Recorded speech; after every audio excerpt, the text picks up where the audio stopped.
তুই নরধমে দাদা দেবীর দাদিকে করে গ্রামে আমি তোকে দিয়ে যাবো পার্বতী। ছি ছি ছি ছি প্রভু, ছি পার্বতী ছি ছি ছি হঠাৎ করে মহামারী জন্য কঠিন তোমার আগমন।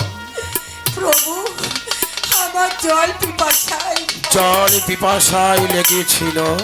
হ্যাঁ, তাই আমি এদিকে এক পা দু পা করে জল পিপাসা নিবারণ করতে এসে গেছো তুমি সেই মহামনির জীর্ণ কুঠির।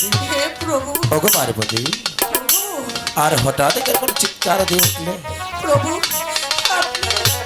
আপনি সত্যি করে বলুন, ওই বিয়েটা আপনার কি হয়? পার্বতী, বলুন। তুমি না স্বর্গে দেবী, দেবাদেবী মহাদেবের অর্থারঙ্গিনী, যুগে যুগে অবতার, সত্যের হরি তুমি, তুমি ধনের দাঁড়ি বুঝছেন দাদি। তাই তো দেবাদেবী মহাদেব যুগে যুগে অবতার করেছে। পার্বতী, বলুন প্রভু। তোমার মহাপ্রভুকে তুমি চিনতে পারছো না? ঠিক আছে। অগকরি পার্বতী, ওই কন্যাটিকে তুমি জানতে চাও? হ্যাঁ, আমি জানতে চাই। তোমার কি মনে আছে আজ থেকে 24 বছর আগে গিয়েছিলাম আমরা সেই কৈলাস ভ্রমণ যাত্রা করতে?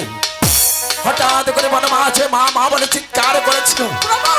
তুমি বলেছিলে অগো দেবাদেবী মহাদেব তুমি এখানে পুষ্পারাধ নাও, আমি দেখে দেবো সেকে মা বলে চিৎকার করেছে।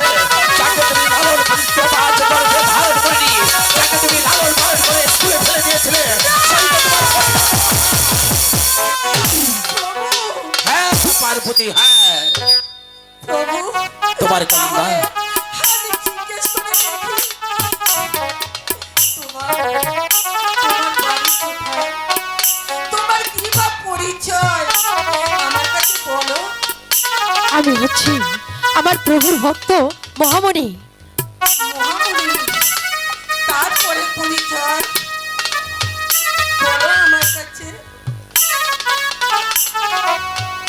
ওগো, আমি এখন যা বলবো আপনি কি বিশ্বাস করবেন? হ্যাঁ, আপনি যে আমার মা।